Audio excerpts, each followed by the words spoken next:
ناظرین، روایت میں ہے کہ حضرت زینب سلام اللہ علیہا نے اپنے کاروان کی عورتوں اور بچوں سے کہا کہ اب سواریوں سے اتر جاؤ کہ جد اکرم رسول اللہ صلی اللہ علیہ وآلہ وسلم کا روزہ آنے والا ہے۔ اس وقت آپ نے ایسی دردناک آہ بھری کہ قریب تھا کہ آپ کی روح پرواز کر جاتی۔ ہر طرف سے لوگوں نے کاروان اہل بیت کو اپنے حلقے میں لے لیا۔ اہل مدینہ کی بھیڑ لگ گئی۔ حضرت زینب سلام اللہ علیہا رو رو کر کربلا کے مصائب بیان کر رہی تھی۔ حاضرین کے رونے کی آوازیں بلند تھی، ایسا لگ رہا تھا جیسے قیامت برپا ہو گئی ہو۔ حضرت زینب سلام اللہ علیہا نے امام حسین علیہ السلام کو مخاطب کر کے کہا کہ اے میرے بھائی، یہ تمہاری جد، تمہاری والدہ اور تمہارے بھائی حسن ہیں۔ اور پھر ان قبروں کی طرف اشارہ کیا اور پھر کہا کہ یہ تمہارے عزیز و قارب ہیں جو تمہاری واپسی کے منتظر ہیں۔ اے میری آنکھوں کی ٹھنڈک، تم شہید ہو گئے اور ہمارے لیے طویل رنج و غم کا ورثہ چھوڑ گئے۔ اے کاش میں مر گئی ہوتی اور مجھے بھلا دیا گیا ہوتا اور مجھے کوئی یاد بھی نہ کرتا۔ اس کے بعد حضرت زینب سلام اللہ علیہا نے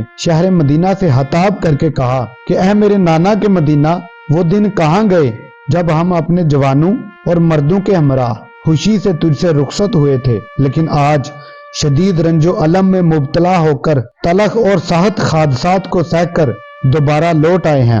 ہمارے مرد اور جوان ہم سے جدا ہو چکے ہیں، ہمارا شرازہ بکھر چکا ہے۔ اس کے بعد آپ قبر رسول خدا پر آئیں اور کہا، اے جد بزرگوار، اے رسول خدا، میں آپ کے لیے اپنے بھائی حسین کی شہادت کی خبر لے کر آئی ہوں۔ مدینہ آنے کے بعد حضرت زینب سلام اللہ علیہا نے سب سے پہلے اپنے نانا رسول خدا کے روضہ پر آئیں اور روضہ کی جالی کو پکڑ کر عرض کیا کہ اے میرے نانا، میں حسین علیہ السلام کی شہادت کی خبر لے کر آئی ہوں۔ اس کے بعد آپ نے بڑے درد بھرے انداز میں سوگواری کی کہ آپ کے آنسو جاری تھے۔ جب آپ سید سجاد علیہ السلام کو دیکھتی تھی تو آپ کے داغ تازہ ہو جاتے تھے۔ حضرت زینب سلام اللہ علیہا اپنے نانا کی قبر کے کنارے بیٹھی اور عزاداری کرتی تھیں اور کہتی تھیں کہ اے رسول خدا، آپ نے اپنی امت کو وصیت کی کہ آپ کے اہل بیت کے ساتھ اچھا سلوک کریں، اور ان لوگوں نے نہ صرف اچھا سلوک کیا بلکہ اہل بیت سے اپنا رشتہ توڑ دیا، یہاں تک کہ آپ کے اہل بیت کو تشنہ لب قتل کر دیا اور انہیں پانی کا ایک گھونٹ بھی نہ دیا۔